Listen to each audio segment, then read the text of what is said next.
Hello everyone, welcome to this session. My name is Li Baolin. I'm from the Openeuler Community and currently working as a Community University Collaboration Manager and also a developer of the community. Hi everyone, my name is Zhenyu Zheng. I'm also from the Openeuler Community. I'm currently serve as the DB SIG and Big Data SIG maintainer. In this session, we will share our view about the trends of open source developers across the world and what does it mean for open source communities and projects. We will also share the experience from the Openeuler community to illustrate what is unique about developers in China and why does Openeuler grow so fast in China. It might be useful for open source communities that want to expand in China. We hope you enjoy the session. The content of this session will be divided into three parts. In the first part, we will have a look on the open source developer report and to have a general view about new trends of open source and open source developers. In the second part, we will share our observations about what is unique about open source developers in China, such as what kind of communication applications do they use and what is the most effective way of content delivery in China. This could be very important and useful for open source projects that want to promote themselves in China. In the last part, we will use the true story about Openeuler to share our experiences about how to run an open source community in China and attracted over 2,000 contributors and over 60,000 of users in only 1 year. We will share the details about how we run local events, how we do online broadcasting, and how we cooperate with universities and students. This could be also very useful for open source projects that want to expand in China. Okay, let's get into the first part, the new trend of open source. In this part, we will take a closer look at the community report released by GitHub for year 2020. Since GitHub is one of the most popular software hosting and development platforms, their data for open source developers could be greatly reflect the overall open source contributor status and trend. Let's have a look on the details. First, we will look at the total number and the general trend of open source developers. According to the GitHub's community reports for 2020, which was released at second quarter of this year, there are more than 56 million open source developers across the world. From the graph, we can see that the number of open source developers has grown rapidly, especially for the past few years. Another thing we observed in the past few years is that there are also a great number of new open source projects coming out. Another thing we can observe in the past few years is that there are also a great number of new open source projects coming out each year. From the report, over 60 million new repositories was created in the last year, and that's a very large number. From the observation of open source projects and contributors, we can see a clear trend that open source will continue to grow rapidly in the future. And back to the graph from community report, it is expected that the contributor number will continue to grow and be doubled to 100 million by the time of year 2025. Maybe experienced open source contributors or managers might say that this trend of open source is not new, and they have already experienced such trends. Now the next part might be quite new. The GitHub community report have also been analyzing the open source contributors by regions. We will have a look on the report for year 2019 and 2020. First, let's have a look at the report from 2019. This graph shows the new open source contributors for each year starting from year 2014. We can see that from the beginning, the most part of new open source contributors for each year are coming from Europe and North America, taking about 4 out of 5 about the total number. And it is a clear trend that the open source contributors come from Asia has grown rapidly and start to surpass the new contributors in Europe and North America starting from year 2018. And the slope of the increasing curve of Asia contributors becomes larger in the recent years. From the regional contributor graph of year 2020 community report, we can have an overview about the percentage of open source contributors across the world.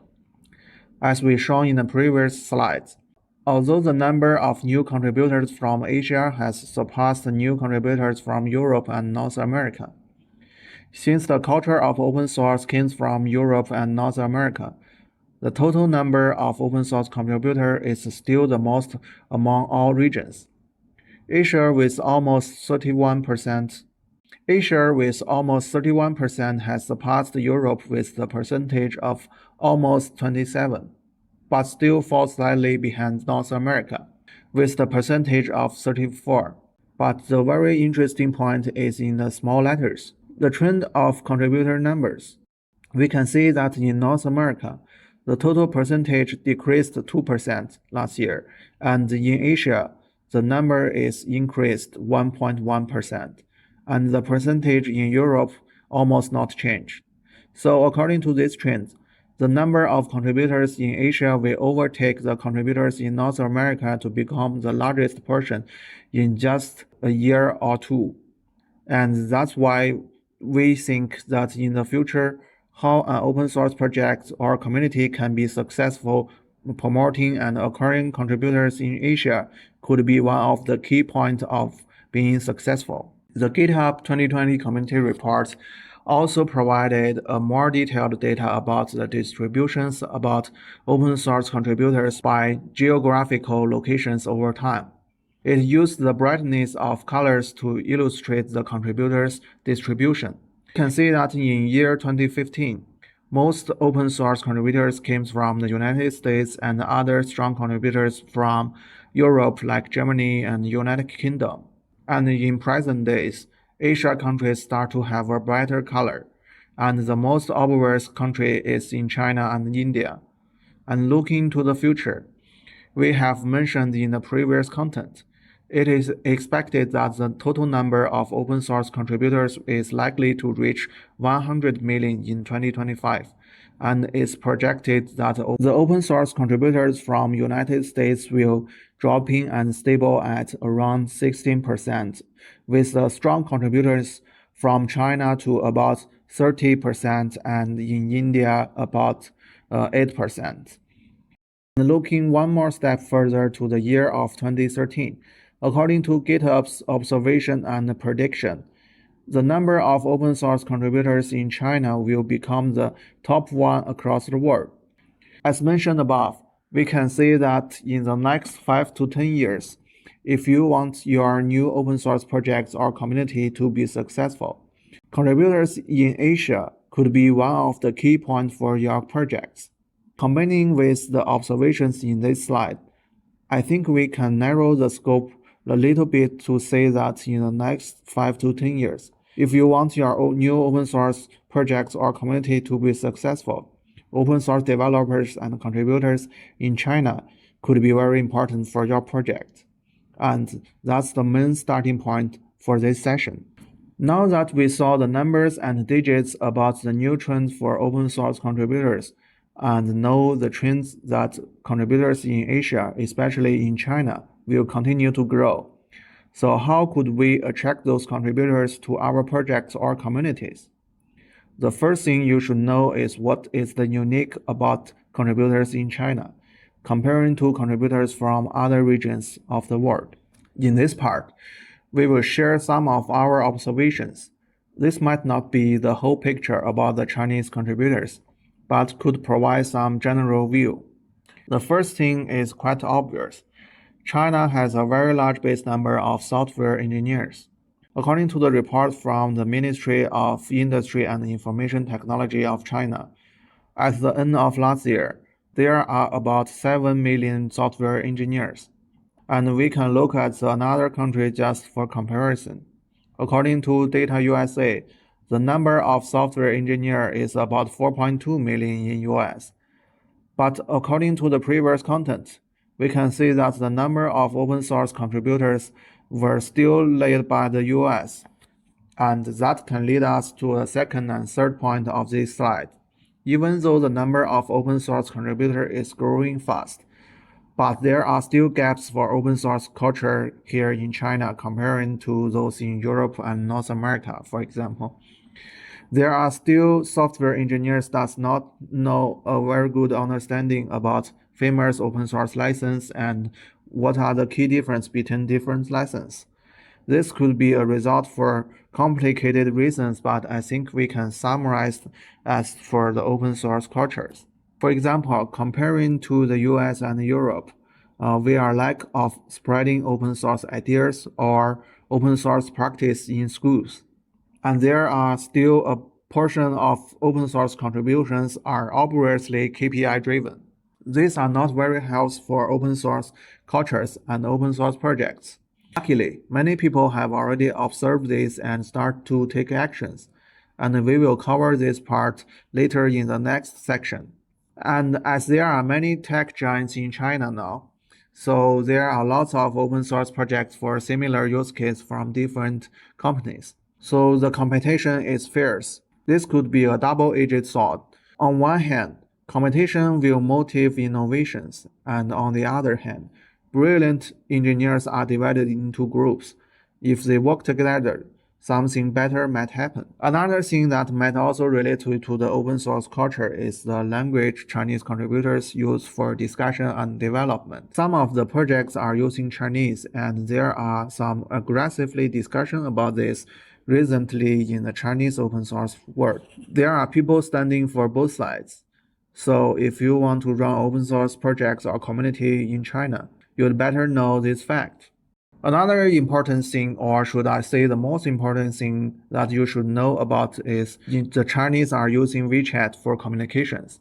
We know that in most open source projects, developers usually communicate use traditional tools like mailing list and IRC. Slack is also quite commonly used for new open source projects and communities. But in China, the most popular communication application is with the Wechat. If you want to be successful to run your open source project in China, you really should learn how to use Wechat.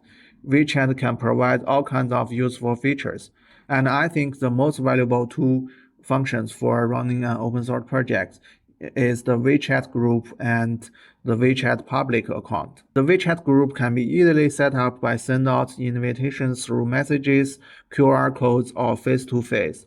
For example, we usually include QR codes for related Wechat groups in the slides during presentations. This will attract developers that are interested to join the group.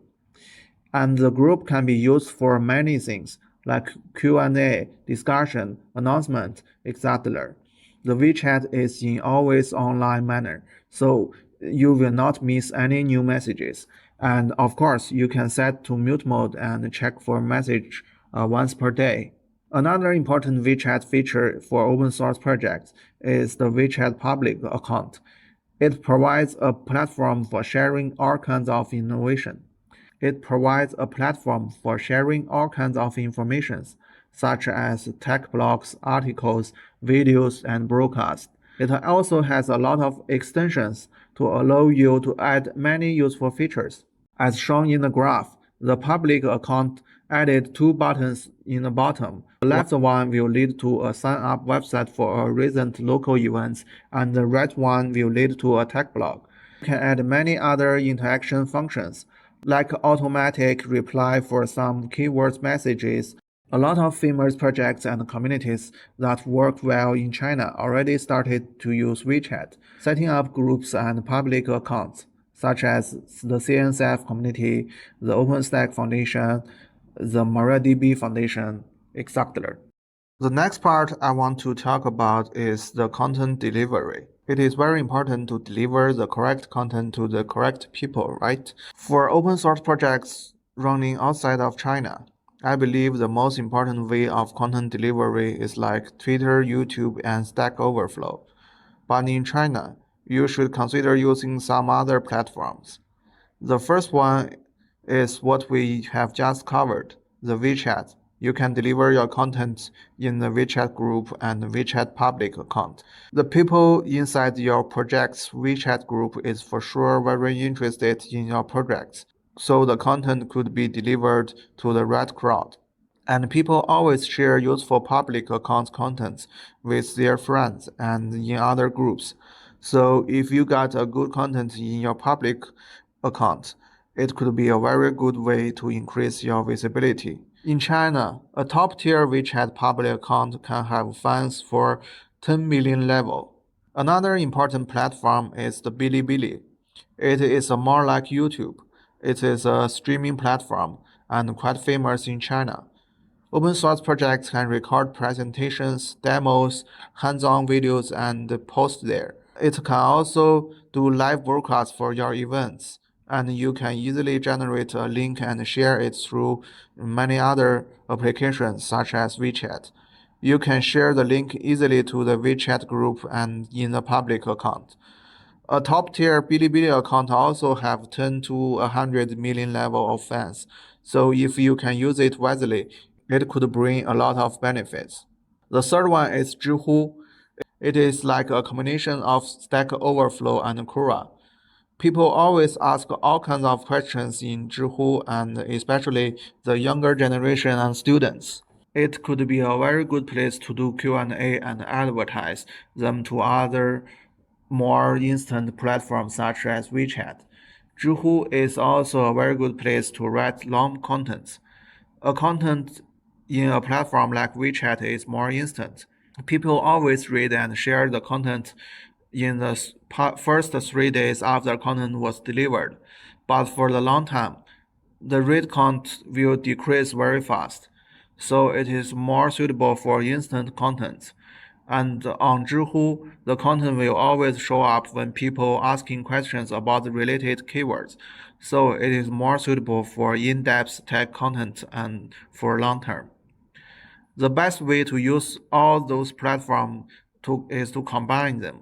We think the Openeuler handles this very well. So in the next part, we will share the true experience about how we run Openeuler Community. Hope it's useful for you.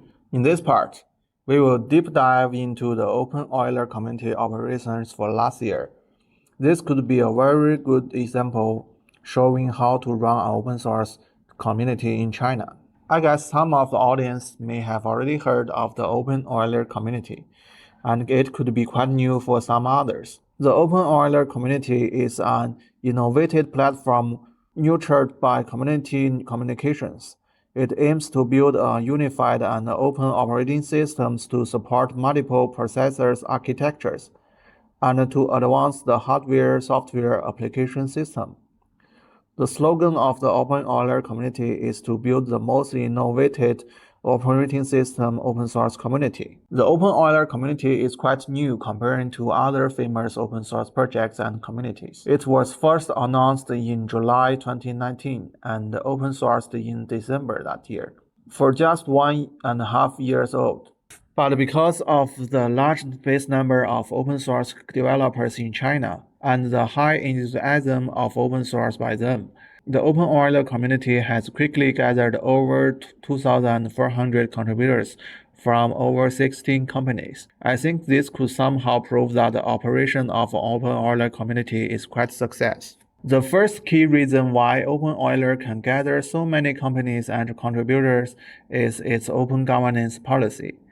The Openeuler Community is governed by the board of directors. They are in charge of making top decisions about the community. Currently, it contains leaders from 8 companies and organizations. The technical decisions are made by technical committees.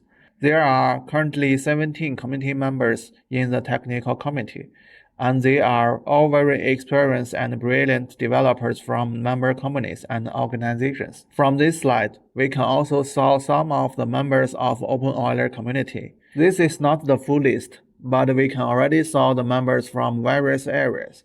We have telecom users, finance users, and CPU vendors from the world, and OSVs that provides commercial OS distributions based on Openeuler, ISVs that build their products using Openeuler. And the last line could be very interesting. There are many universities that are also Openeuler community members. We will cover this part later. Despite of the high-level open governance, the Openeuler community is also very open in the daily development workflow. The development actions are separated into special interest groups or SIGs. I think the ideas of SIGs could be very familiar to some of the audience, because this could be quite common in some of the open source communities like OpenStack, Kubernetes, and CentOS, but could also be a new ideas for some others. Like I didn't saw this kind of thing in the big data projects and the DB projects.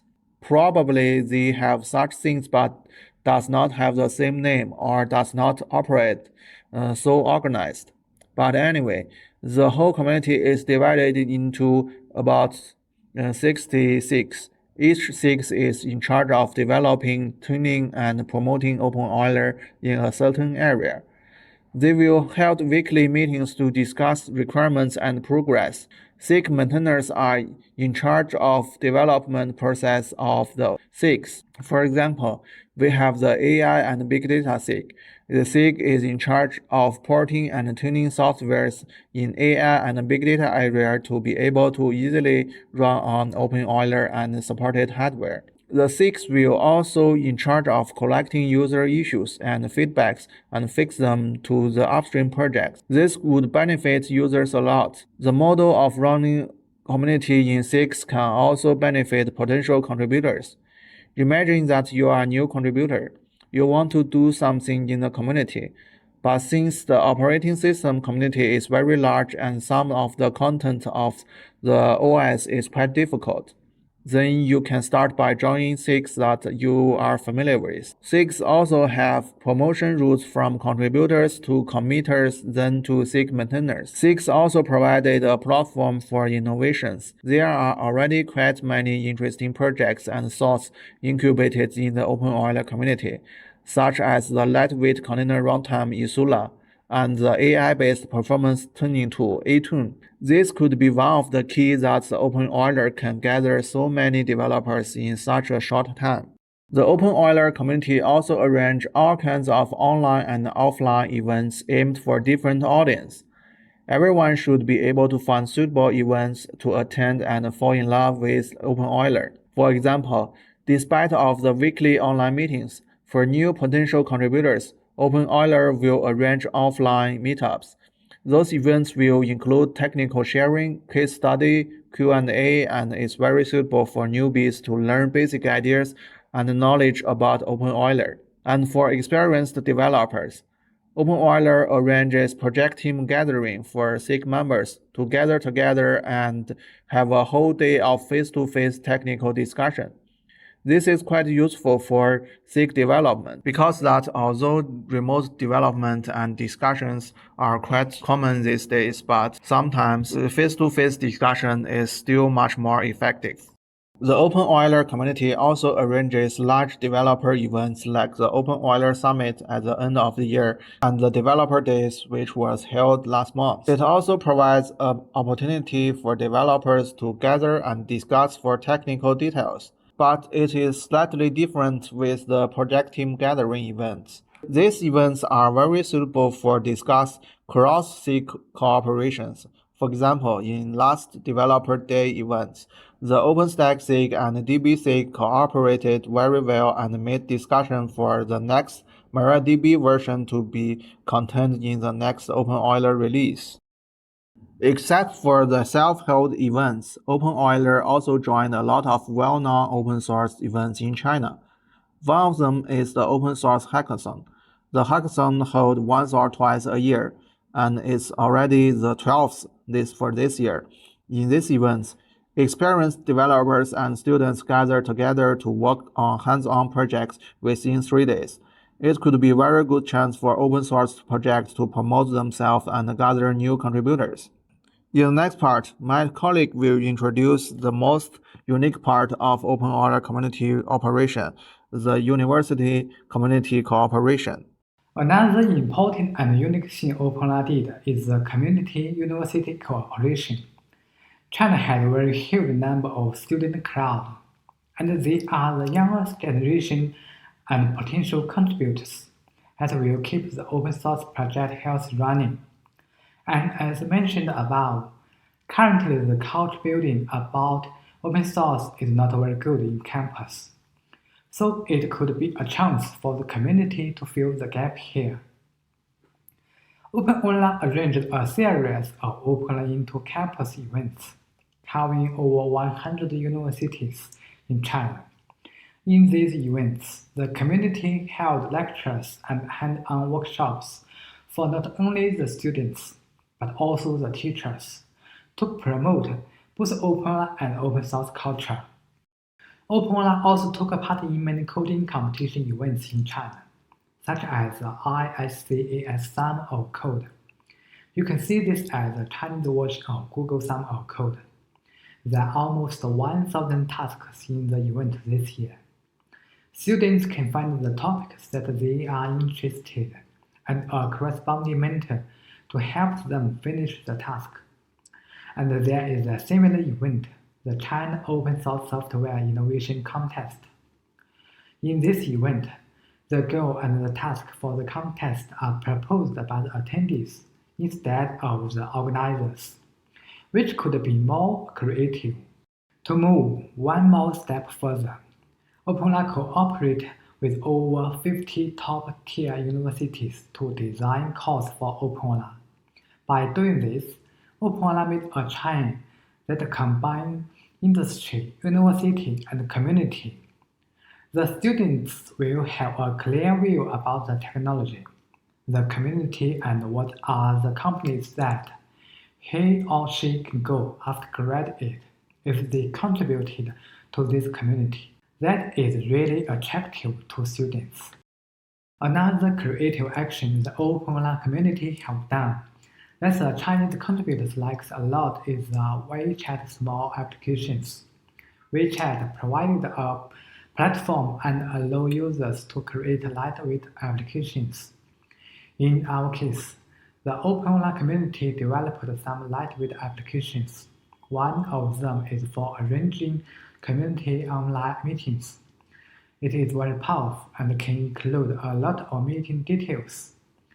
SIG maintainers can arrange SIG meetings with this application very easily and spread them in the Wechat groups, and the meeting details will also automatically sync to the Openeuler official website. As I mentioned before, almost everyone is using Wechat here in China. So this is very useful and welcomed by the Chinese developers. There is also a similar application for arranging offline events like Meetup and PKJs. This could also be very useful. So we have covered most of the methods that Openeuler used to run the community successfully last year. We gathered quite many developers and companies to the community, but they are still allowed to improve. Just in last month, the Openeuler community started a series of self-improvement actions. The community's user experience SIG formed a subgroup and traveled across the country to perform face-to-face interviews with the developers to collect their thoughts and feedbacks about the community. And we also gathered some top contributors from different companies and organizations together during the development day and performed a mindstorm about the improvement plan, about making the community better from developer point of view. We hope that by doing this, could we make the Openeuler community better in the future. Okay, that's all for our session. I hope our experience and tips is useful for you and I hope you can run your open source project or community successfully.